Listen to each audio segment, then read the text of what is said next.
Hello നമസ്കാരം. Success പീസിന്റെ പുതിയ ക്ലാസ്സിലേക്ക് ഏവർക്കും സ്വാഗതം. നമ്മൾ നോക്കുന്ന എസ് ആർട്ടിഫാക്റ്റുമായി ബന്ധപ്പെട്ട കാറ്റുകൾ.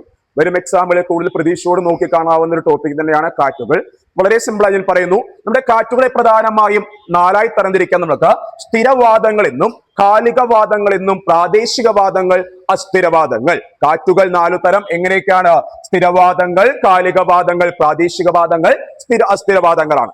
എന്താണ് സ്ഥിരവാദങ്ങൾ എന്ന് ചോദിച്ചാൽ നമുക്ക് പറയാൻ പറ്റണം. അതായത് വർഷം മുഴുവൻ ഒരേ ദിശയിൽ മാത്രം വീശുന്ന കാറ്റുകളാണ് സ്ഥിരവാദങ്ങൾ. വർഷം മുഴുവൻ ഒരേ ദിശയിൽ വീശുന്ന കാറ്റുകൾ സ്ഥിരവാദങ്ങളാണ്. ഉദാഹരണം നമുക്ക് പറയാം, വാണിജ്യവാദങ്ങൾ, പശ്ചിമവാദങ്ങൾ, ധ്രുവീയവാദങ്ങളാണ്. എന്നാൽ എന്താണ് കാലികവാദങ്ങൾ? നിശ്ചിത ഇടവേളകളിൽ വിപരീത ദിശയിൽ വീശുന്ന കാറ്റുകളാണ് കാലികവാദങ്ങൾ. നിശ്ചിത ഇടവേളയിൽ വിപരീത ദിശയിൽ വീശുന്ന കാറ്റുകൾ നമുക്ക് എന്ത് പറയാം? കാലികവാദങ്ങൾ. കരക്കാറ്റ് ഒരു കാലികവാദമാണ്. കടൽക്കാറ്റും എന്ന് തന്നെയാണ് ഒരു കാലികവാദം. അപ്പോ കരക്കാറ്റ്, കടൽക്കാറ്റ്, പർവ്വതക്കാറ്റ്, താഴ്വരക്കാറ്റ്, മൺസൂൺ കാറ്റ്, ഇതെല്ലാം എന്തിന് ഉദാഹരണമായിരിക്കാം? കാലികവാദങ്ങൾ. അപ്പൊ സ്ഥിരവാദങ്ങൾ നേരത്തെ പറഞ്ഞു. എന്താണ് സ്ഥിരവാദം ചോദിച്ചാൽ വർഷം മുഴുവൻ ഒരേ ദിശയിൽ വീശുന്ന കാറ്റുകൾ സ്ഥിരവാദങ്ങൾ. ഉദാഹരണം വാണിജ്യവാദങ്ങൾ, പശ്ചിമവാദങ്ങൾ, ധ്രുവീയവാദങ്ങളാണെങ്കിൽ. എന്താണ് കാലികം? നിശ്ചിത ഇടവേളകളിൽ വിപരീത ദിശയിൽ വീശുന്ന കാറ്റുകൾ കാലികവാദങ്ങൾ. കരക്കാറ്റ്, കടൽക്കാറ്റ്, പർവ്വതക്കാറ്റ്, താഴ്വരക്കാറ്റ്, മൺസൂൺ കാറ്റാണ്. എന്നാൽ എന്താണ് പ്രാദേശികവാദങ്ങൾ?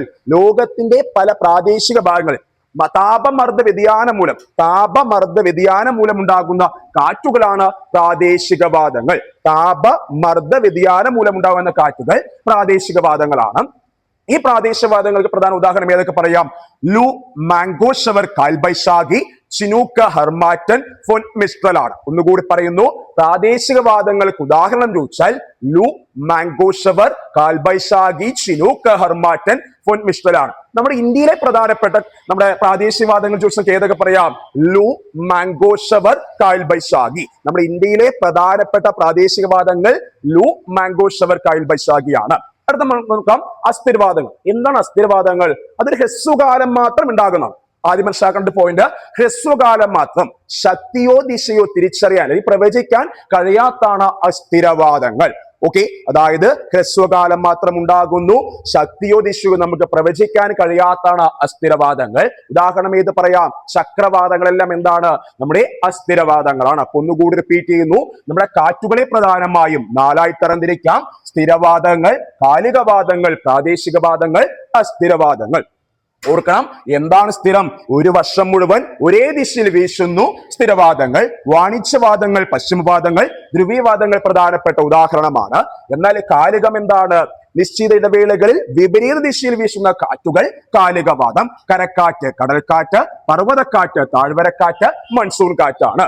എന്താണ് പ്രാദേശികം? താപമർദ്ദ വ്യതിയാനം മൂലമുണ്ടാകുന്ന കാറ്റുകളാണ് പ്രാദേശികവാദങ്ങൾ. Loo, mango shower, Kalbaisakhi, chinook, harmattan, foehn mistral. നമ്മുടെ ഇന്ത്യയിലെ പ്രധാനപ്പെട്ട ചോദിച്ചാൽ പ്രധാന പ്രാദേശികവാദങ്ങൾ ലൂ, മാംഗോ ഷവർ, കാൽബൈശാഖിയാണ്.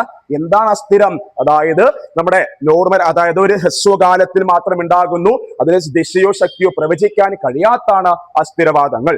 വരും ക്ലാസ്സുകളിൽ നമുക്ക് എന്താണ് വാണിജ്യവാദം എന്നും എന്താണ് പശ്ചിമവാദം ഡീറ്റെയിൽ നമ്മൾ നോക്കുന്നതായിരിക്കും. ഏറ്റവും ബേസ് ആയുള്ള കാര്യങ്ങൾ. ഓക്കെ.